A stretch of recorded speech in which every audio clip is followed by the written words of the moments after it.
Wanted to provide some additional circuits that you can use with a piece of equipment like this. Now this is the Arena bar with the Arena strength bands. I'll link them again as part of this workout. I get them from Amazon. I think the bar is around $70 and the bands are around $50, so about $120 all in.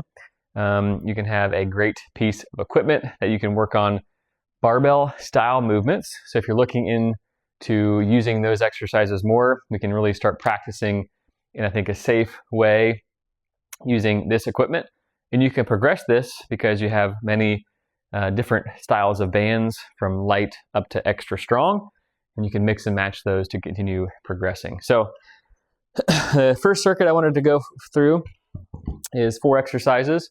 We're going to do a deadlift, a shoulder press, a one-arm row, and a version of a farmer's carry, all using just the Arena band. Now, you can mix and match and have as many bands on as you want. The Arena strength bands set comes with 4 bands. I've just got one on here. And then you can even change the resistance that you're using with the bands, whether you're stepping on one band or both, and then obviously decrease or increase, respectively, how much resistance you're putting on the bar. First movement I want to do is our deadlift. So I would recommend, just starting with a lighter resistance, and you can always progress from there as you go into, your later working sets. But I'm going to use the 2-band approach where I've got one band hooked on here, but I'm going to step on both parts of the band, and I'm going to get, I'll make sure I show you multiple different sights or positions from this. But I'm going to step on both parts of the band. My feet are about hip width apart. I like to use a alternating grip. I just feel more comfortable using that so I can keep my back and upper body straight. And just like I do with my dumbbells and any kind of other RDL movement, as I sit back in my hips, I'm really tracing the front part of my leg with my bar. And on the way back up, same thing. And making that big hip hinge as I sit back into my hips. My weight on my body, on my foot, is somewhere mid-foot to heel. And I'm keeping those nice vertical shins. At the same time, I'm making sure my spine is nice and neutral. So from my head through my tailbone, all on the same plane, right?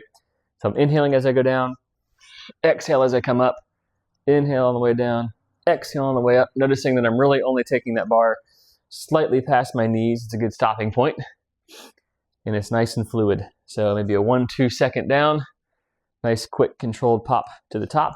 Squeeze those glutes, engage those abs as you exhale all the way up, okay?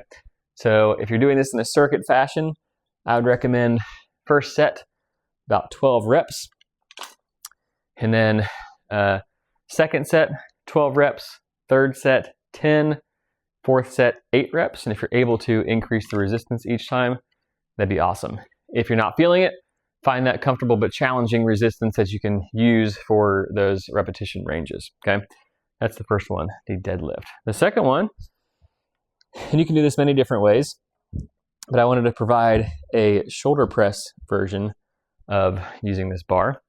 Now I'm going to step through the middle of this band, in front and in front, and I'm going to sit on that one band here and leave the other one dangling in front of me. Okay, so I've got this set up here.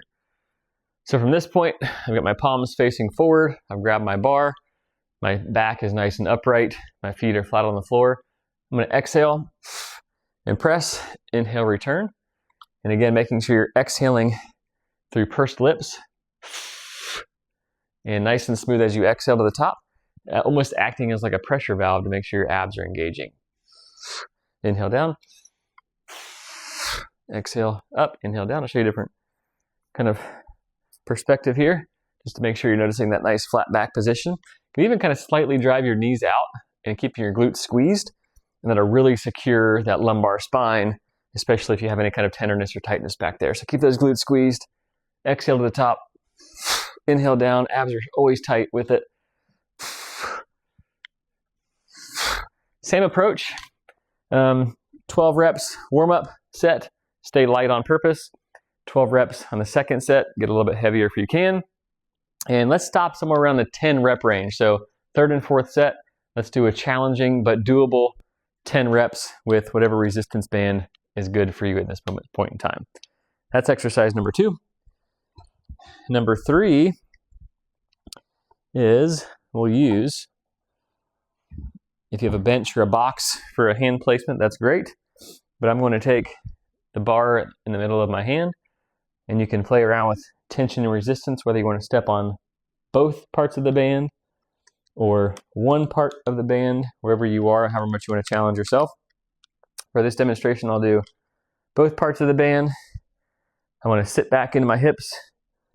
I'm going to use that other hand for some stability. And from here, just like I do with my dumbbell, I can exhale, inhale down. I'm really trying to get that lat to engage, so nice big pull with a slight squeeze in between your shoulder blades at the end.